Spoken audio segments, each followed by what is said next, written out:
Right. Okay. Right, now let me share my screen.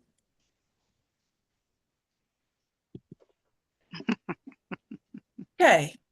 Can see my screen? Brilliant. Yes. Oh, crumbs. Hi everybody. There's another person wants to admit. Okay, hang on, right. Okay.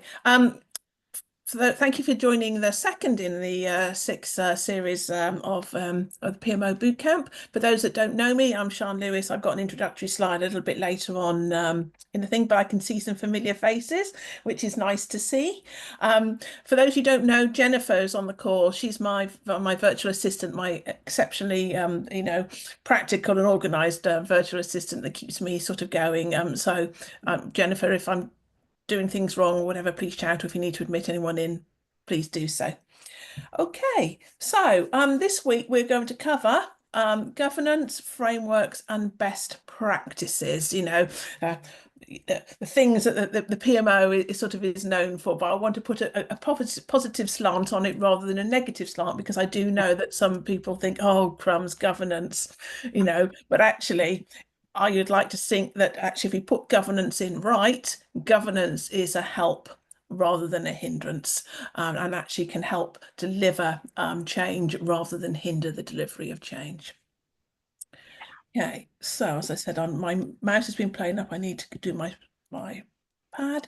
Okay, so the agenda today, I'm going to talk through the importance of governance. I'm going to talk through some governance structures, overview of methodologies that we can use, how we can go about choosing the right framework, for our governance activities, and then how we can go about creating effective standards and templates within a PMO, and then room for questions later. If you have any questions in the meantime, please put your hand up. If I can't see it, then Jennifer, if you can please let me know, or put something into the chat. Okay, and we'll have a look at the chat later as well. Okay, so for those who don't know me, my name is Sian Lewis. I have more than 30 years experience now within the project management, program management and portfolio management space, mostly within the PMO arena. Worked in financial services for a lot of my working life, but then I've moved then into aviation, into oh God, excuse me, into police services, into transportation as well, and lastly, sorry, I can't speak, into utilities. So I've implemented PMOs in various industries across the UK. Also, when I worked for Barclays, we had a global PMO, so we managed to put in consistent ways of working across the globe. Okay. So let's move on to the meat of the topic then. So the importance of governance and control. So governance is there for a reason, sort of thing. It isn't not, but it's not supposed to be a hindrance. As I said before, it's supposed to be a help, because if you get it right, you have the right levels of accountability and oversight at each level, and ensuring that the right people are in the right places to make the right decisions at the right time, and the data coming through it is the right data as well, so that you are making decisions based on accurate data. And I think I might have said this last week, and apologies if I did, but one of the key compliments I ever got was when my director turned to me and said, we are now not arguing about the data that's being presented. We are actually using that data to make decisions because people recognize that the data is correct.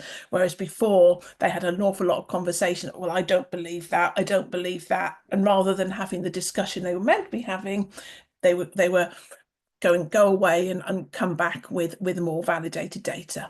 So as I said, if governance done right can help that delivery. So at the top level, you can have alignment and accountability with your strategic roadmap and journey, and also having the right people owning the change at the right level. You can have that structured oversight, so people who in the governance boards know that the right things have been done in order to ensure that the right information is coming through. So you are doing your assurance checks, you are doing your questioning, and that project and program status reports aren't taken for granted. There is some assurance done behind it. What is very needed is clear roles and responsibilities, sort of thing. So within that structure, everybody knows what their roles are and how they play it. And what I always do when I first start up a project or a program, I agree that governance plan. We agree up front what it is we are going to be producing, when it is we're going to be producing, and who's going to do it, and get that agreed. You can always get it changed, as part of your governance process as things progress, but you get it agreed up front so that people can't start to question things, and you set expectations. And I think that is very clear. And then obviously from a governance oversight perspective, you need to monitor that progress. So we have that transparency and visibility of the data that's coming through, and then making sure that the escalations are coming through, and not everything is coming through, because you won't be able to see the wood for the trees. So there's definitely a reasons why governance and control is needed. However, I am conscious that it can go too far. It needs to be appropriate for that particular piece of work. There isn't much point putting all bells and whistles on something that's actually quite low risk or quite low value. You put appropriate governance into place for that particular piece of work, especially if it's regulatory, or if it's I used to work in NATS, which is the air traffic services. If it's going into the live environment, and the consequences of not getting it right could be people lose their lives, you put the right level of governance around it. Okay, so key governance structures, sort of thing. Again, depending on the size of your team and of your organisation, you can have it at project level, program level, portfolio level, and also enterprise level. Now, sometimes where I've worked before, you can have the enterprise and the portfolio level at the same level, because if it's a smaller company. At larger companies where you've got large portfolios of work across that company, you might want to bring it all together up at the enterprise level. So it's a question of working through what do we need to put in place for projects, how do we roll it up into that program level, how do we roll it up into then the portfolio and the enterprise level. So for me, then it's making sure you have consistency, of information rolling up across the piece.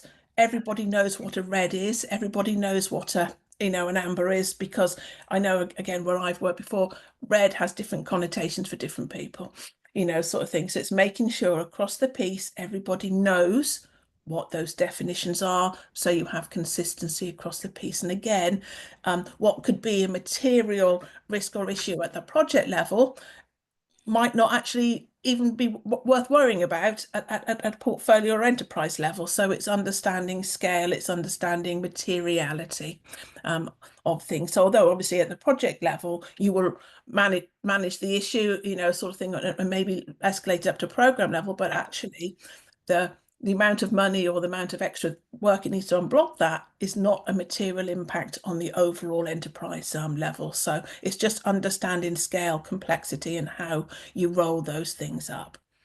Hopefully this is all making sense, because actually PMO and project management is common sense. It really, really is.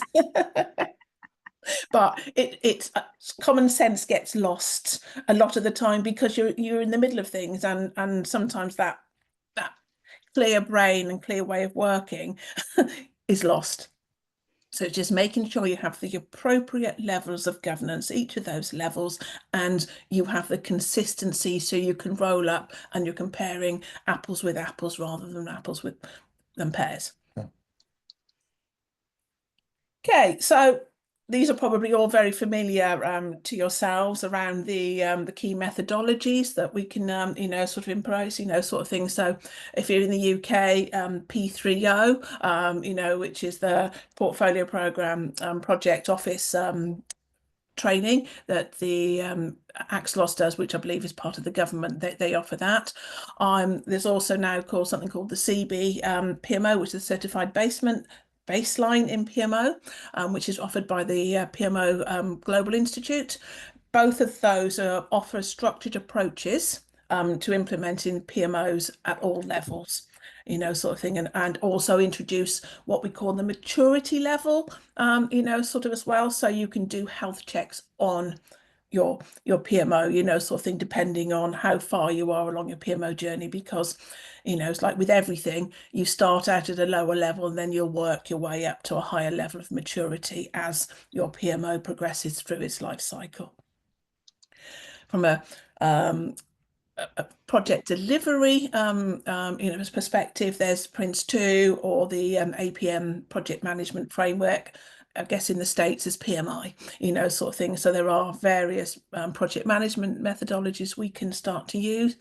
Obviously, Agile is now is being used more and more frequently. I mean, there's SAFe. I'm sure there are other Agile methodologies as well. Some people call Scrum, Kanban, all those Agile.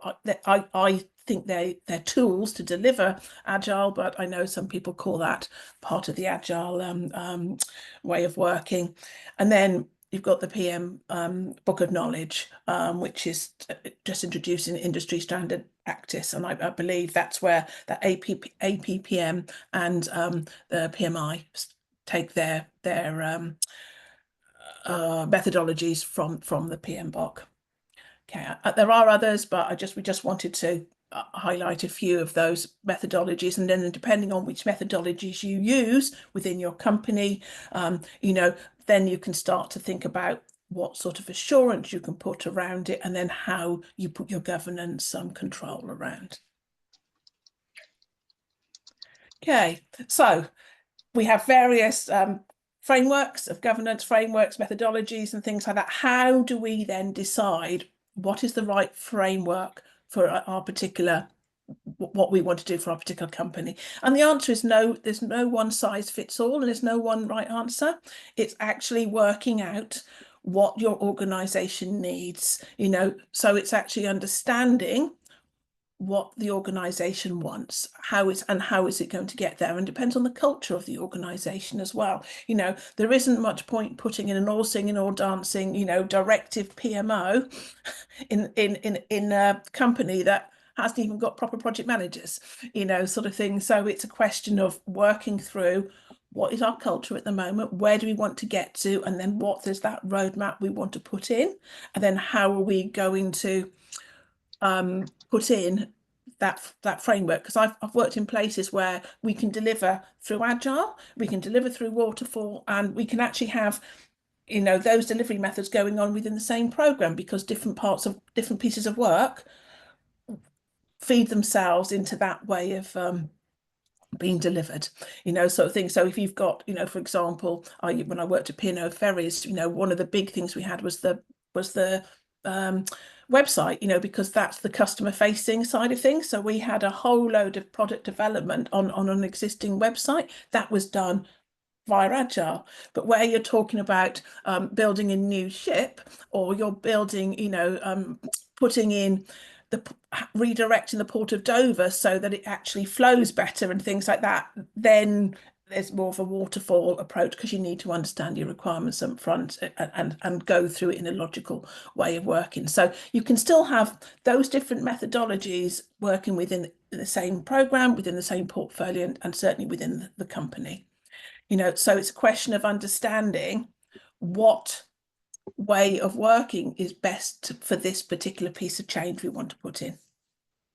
The whole thing then is, if you've got waterfall and if you've got Agile, maybe different metrics you'll need to think about, sort of thing, but you can still put it all together into a larger plan, because you're only doing work to introduce new capabilities or new functionality, sort of thing. So you can still identify when those capabilities are going to be delivered, and you can still put those into your overall high level change plan to understand when change is going to be delivered, and I've always had a delivery plan, and then I've always had what I call a landing plan, sort of thing. So actually this particular delivery is going to implement these changing capabilities. However, again, working for P&O Ferries, this is when it's going to land on these particular ships. This is when it's going to land in these individual ports, sort of thing. So you can have more specific landing plans for each area. And then you can then see actually, oh, looks like we're going to be doing too much change in this one area in this one period of time. Conversation to be had, what goes first, and then that heads go back to your prioritization, and then actually what delivers the biggest bang for your buck. So, again, it's all making sure you have the right information to have those conversations, sort of thing. And obviously the last thing there is evaluate the results, because, what you want to do is have a look, put your approaches in, your framework in, and constantly assess it. Is it working? Can we tweak it? Can we make changes? Actually, what can we do better? We ask our projects to do lessons learned and and things like that, but we need to do the same from a PMO perspective, and learn from what we can do. What can we do better? How can we make it run more smoothly? Because when you put something in, it's never going to work for how you want it for the first time. It's right, let's continuously improve. We'll get something in and then we'll work on it. Okay, so hopefully that's, I don't have an answer. I can't give you a prescribed answer here, sort of thing. It's the skill of a PMO practitioner is actually trying to understand what best fits that particular organization and the culture within it. So another big part of what our PMOs do is, we're trying to create the effective standards and templates so that we can have that consistency of working across the company. And when you first go in, and it's like, okay, where do I start? Sort of thing, actually, if you're starting from a PMO from scratch, you need to understand what it is do I need to have put into place so that my PMO can get approval. We can making sure we've got the right people, we've got to make sure we have the right tools. So my advice would be, think of it, setting up a PMO as a project, work out what your goals are, what your objectives are, what your vision, your mission are, sort of thing. So you'll need to have those standards and templates in order to communicate to the rest of the organization, especially to your exec board, the reason why you're doing it and how you're going to be doing it, sort of thing, what skill sets you need, what roles you need, what tools you'll need, and it might very well be when you're starting out, it is paper, or you could have a company that already has a big SAP database and records all the resources, whatever you've got, sort of thing, and just say, and then you can do your roadmap of improvements across.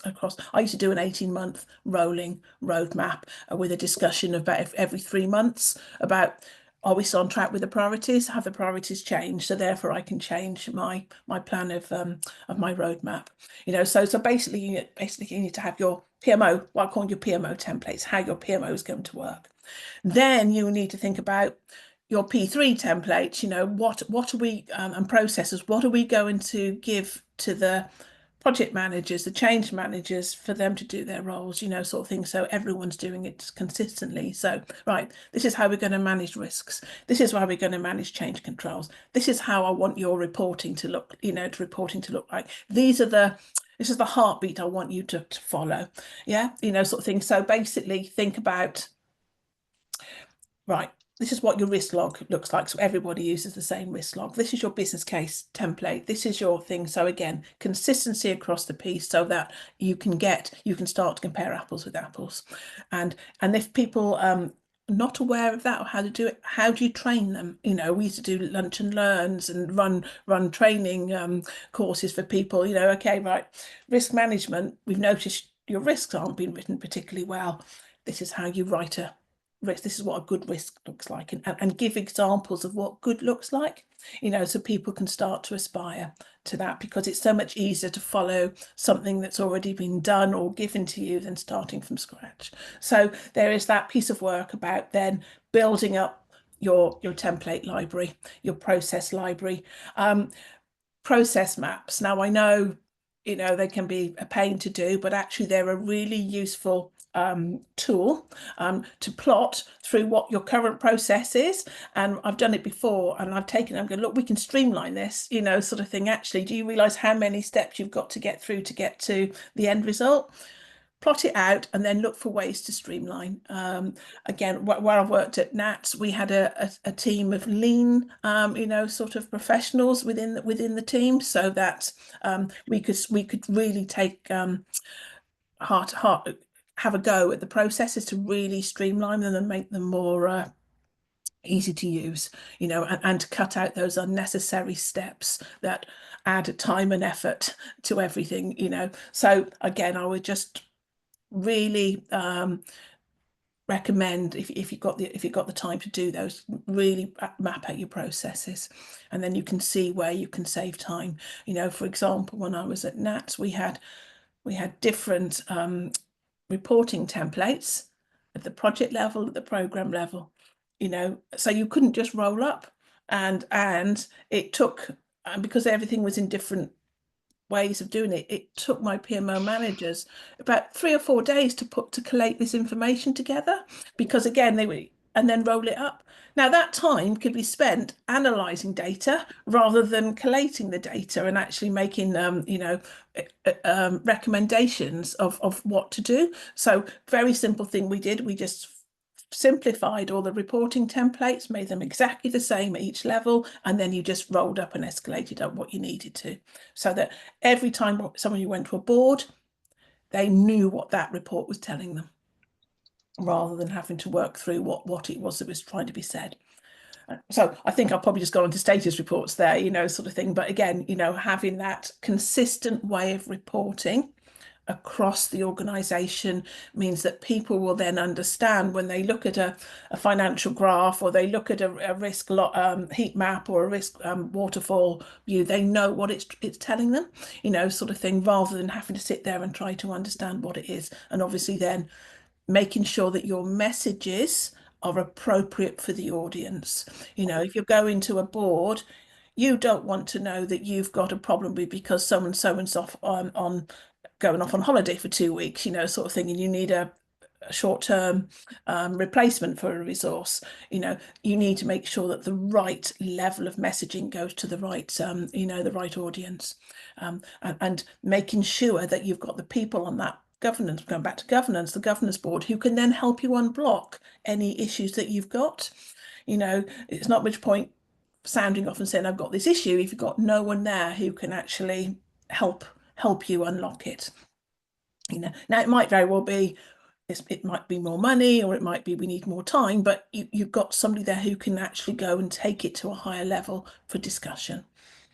And then finally, from a PMO perspective, I think I spoke about it before, our lessons learned. We need to make sure that we capture lessons learned, but also we use the lessons learned, because again, I'm probably teaching you all to suck eggs. You probably know we've got this massive lessons learned log and repository, and nobody looks at it because the information in there is too hard to find, or it's just lost within reams and reams and reams of lessons learned. So think about how you can set your lessons learned log up so that you can get information, maybe theme it, maybe only just going through, and rather than capturing everything, just capture those key themes, and then actually what we can do to make that better.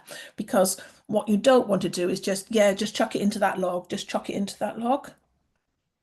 You've got to make sure that that log is usable and easily, sort of thing, into a database, I don't know, the new tools that come along. There might be stuff that can do that mining for you and just bring up the key salient facts. But the idea is to make sure that you can access the learnings, because actually, as it says there, that captures the organisational knowledge, of lessons across the company. So it is a key resource to have, but you've got to be able to use it.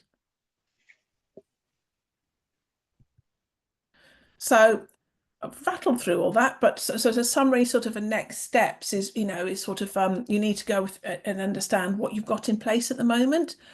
Does it work? Does it give me, that structure and that path through that I need, sort of thing, making sure that, if I got my investment boards, if I got my status report boards, do I need project program portfolio boards actually for a smaller piece of work? Or maybe I don't, but I would also recommend that you don't have what I call orphan projects, sort of thing, because even if it doesn't project doesn't fit into the current structure you've got, try and think about how that does, because actually if it's an orphan board, there's an awful lot more reporting that needs to be done because it sits on its own, and actually work out, can I put it into another program of work? Can I put it through as part of this way of working for this portfolio? Because it just gives that orphan project then a bit more structure around it and ways for escalation, rather than it just sort of sitting out on its own. Now, it might at some point go, and actually it doesn't really fit into anywhere.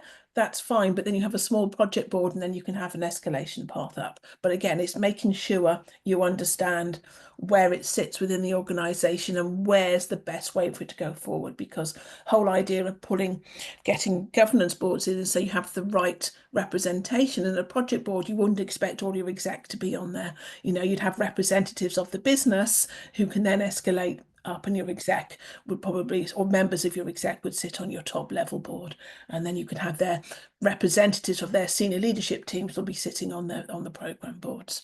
So that frees up the exec's time, so they're not getting into the day-to-day running of a project. They only get then what needs to be escalated and what they can then solve. Again, talk about optimizing your frameworks. You need to, as I've said before, just select your best methodologies for delivering that piece of change. It might be in some companies you've only got the one way of doing it, or fine, sort of thing. Others will have different ways, and it's just working through actually for that particular piece of work, for that scale, for that complexity, for that level of risk. This is what can work. But again, my recommendation there would be get agreement that is what you're going to be doing. This is how often they're going to reporting. This is how often they're going to come to the boards, sort of thing, and get that agreed up front. And then, we talked about the templates, making sure you have the processes, the templates, and the things to make sure you have consistency across the piece, so that you are then comparing apples with apples rather than apples and oranges, so you can start to make decisions. And I've actually I think I finished. Yeah, so I've got some time for questions. I hope that's been of use to people, sort of thing. I do, before I move on to that, I've got, we'll share this, but I've got 2 frameworks. So I've talked about the CB PMO framework, and then I've got the P30 framework within this set of things. So you can have a look at that. As I'm sure you're all aware of these anyway, but they both do similar thing, in terms of that they making sure that, if you've got you're setting up your PMO strategy and the way forward, you're making sure you've got the right sponsorship and you've got the right leadership to help do that. And then it's also then about making sure you've got the right governance, you've got your roadmap, you've got your maturity steps, and then you've got all your KPIs and how you're going to baseline reports, and how you got all your templates. So they say the same thing and how you do the same thing, but it's just slightly different in terms of the way they do this. So I'm happy to go through this in a bit more detail if you want to, but I included this in the pack so that it can give you some idea of what frameworks can be used. Any questions? Apologies, I can't see hands. So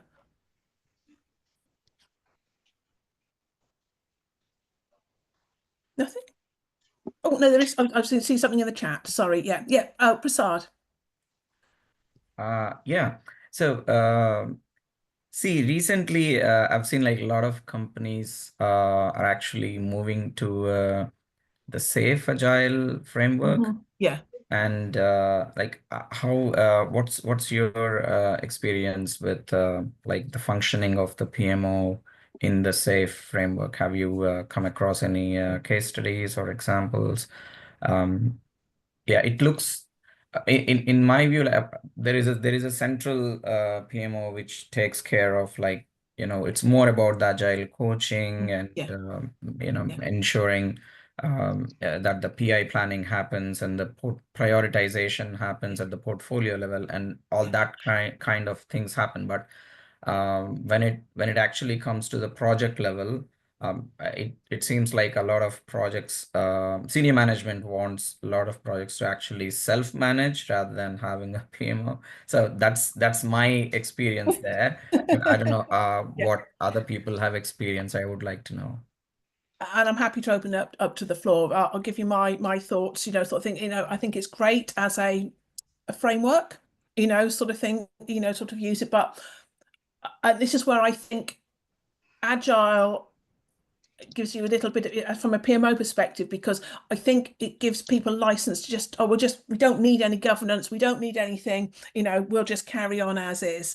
And my view is actually you probably need a little bit more governance, but it'll be a different type of governance, sort of thing, because at the end of the day, they're using your money. Yeah, they've got to report on what they're delivering for the money.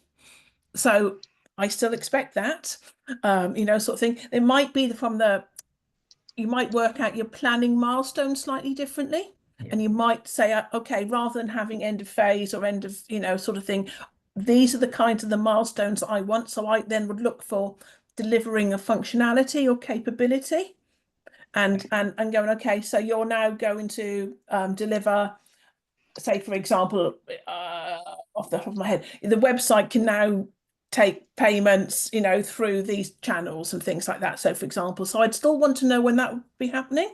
Now, I Yeah. appreciate, especially in that agile way of working, it's the size of the team stays the same, and it's what they deliver can differ. But if you're starting, but you've still got to say, right, I'm expecting it in this, and if that then starts to drift, you've got to start to question what they're doing. So it's still trying to put that framework into place, but work with them to agree what can be done. So, for example, when I was at NATS, we uh, the Atlantic Ocean is managed halfway by NATS halfway across and Air Canada halfway across, and so anything that's done that connects the two, we had to work together. And Nav Canada went to a safe way of working. They moved their whole development into safe, but and then we noticed that things weren't being delivered on time, because of this. So we actually went across there, sat with them, and said, right, okay, these are the milestones we want you to track. These are the ones we want you to keep an eye on, and this is the ones I want to see things of, because it was a partnership. And look, you're consistently delivering late. We need to understand why. So, because I think it is, well, we're agile, we're a bit fluid, it doesn't really matter but actually it is. And you've still got to set those, what you expect to see. It True. just might be slightly different from what you've been doing in the past. Yeah. Because, when it works well, but I actually haven't seen it implemented that it works to that extent. Yeah. Does that answer your question? Yeah. Yeah. Absolutely. Yeah, Thanks, Sean. that's okay. Apologies, I can't see the chat. Is there anything in the chat that needs yeah. Okay. When so Oh, hi Payal, I didn't see you come in. Um, what key indicators we focus on to identify efficiencies? So I think then when you're putting in the frameworks, sort of thing, it's understanding, right, what data do I need? How do I get that data? And how do I assure that data? Sort of thing. And if you look at that pipeline, you can start to see where some of the inefficiencies are. So, for example, when I worked in one company, and I'd gone from one company that had everything into SAP and all the financial information was all available, worked in another, and we were getting the actuals on spreadsheets. They were in an old um, finance system. So one of the changes we did was put a new ERP in for the finance system. And then we worked out, okay, how to get the actuals. Those are the dates we're going to get the actuals on. But then it's how do they get the actuals? Oh, that's people filling in timesheets, but we're not getting people filling in timesheets properly, and sort of thing. So you can start to solve one problem, and then realize actually going through what you need to do actually identifies other problems as well. So, which is why I recommend doing those process maps so that you can start to understand where those inefficiencies are. because it's very easy to say, oh yeah, get actuals, actuals come in at this date, do your reforecasting.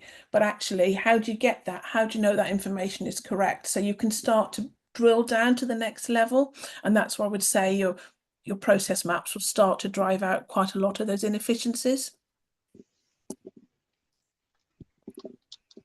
Okay. Anything else in there? No. Okay. Payal, has that answered your question?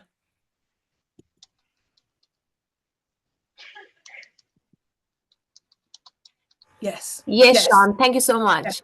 Prasad, you summed that up that quite well. Just knowing what your outcomes need to be and then how you're going to get there.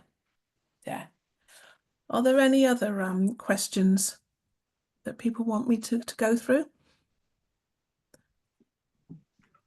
Hello, Sian. Yeah. Hi. I have a question concerning in my company, project managers. We have our principal stakeholder is the general manager of the company in Spain, and he's really focused on turnover, and he doesn't really, at the first moment, he doesn't really pay attention on efficiency. So the thing is that today we have the second stakeholder is the CFO, and then I'm working for both.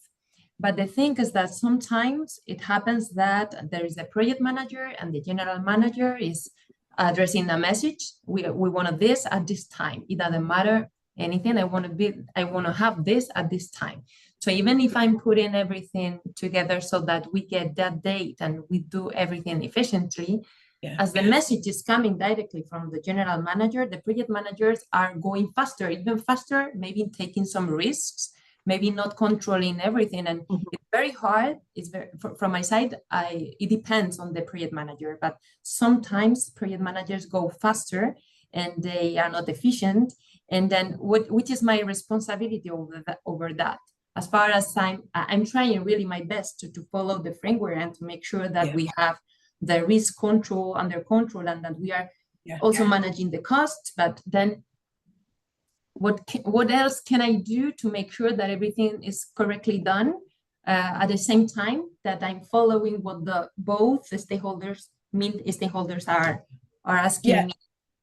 Yeah. So basically they don't care how you get there, they just want you to get there, sort of thing, yeah, exactly. They don't mind about the framework, in fact. They just want results and that's that's a laudable aim, sort of thing. So from a PMO perspective, you'll probably just as part of the reporting, you can just say haven't had time to assess sort of risks, and then call out the risk to that, because I always used to in my KPIs I used to have a quality control, so I'd have a quality rag sort of thing within my dashboard, and that would be the PMO assessment.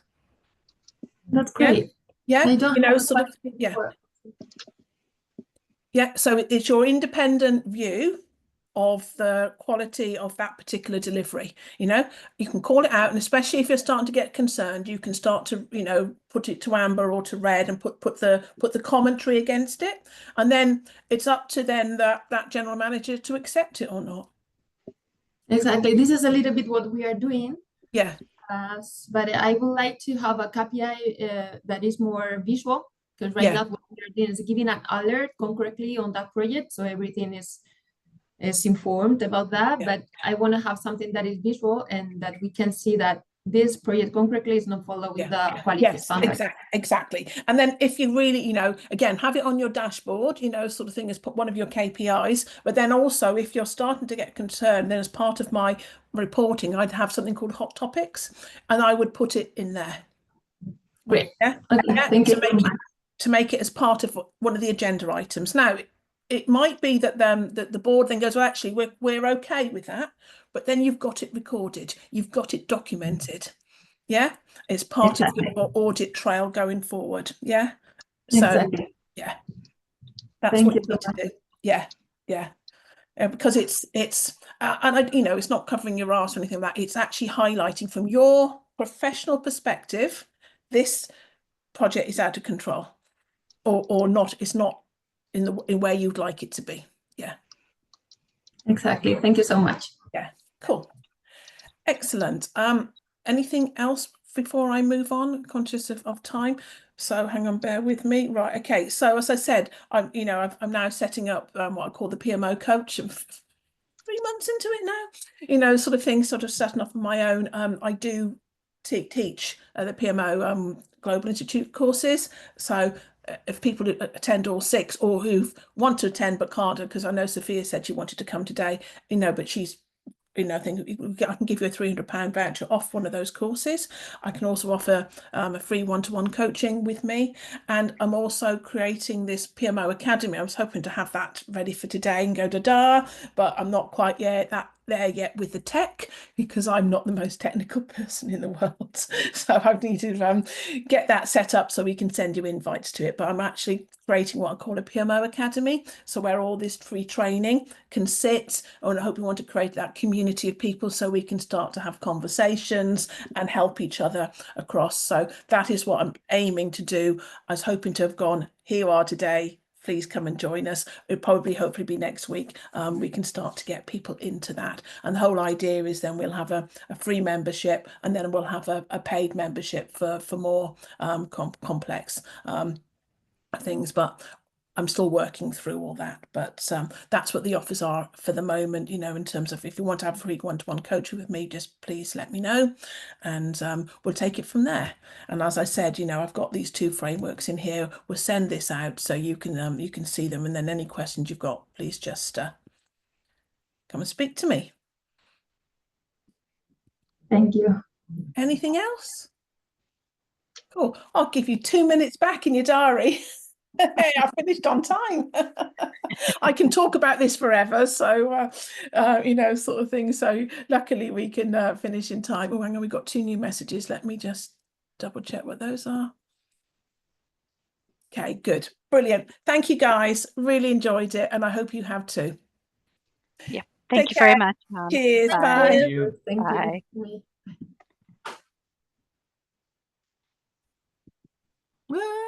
How do I get out?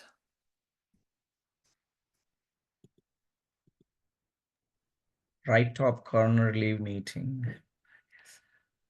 Okay, hang on. Right, there we go. There you go. It's like my screen was covered. See you all. Yeah. Bye.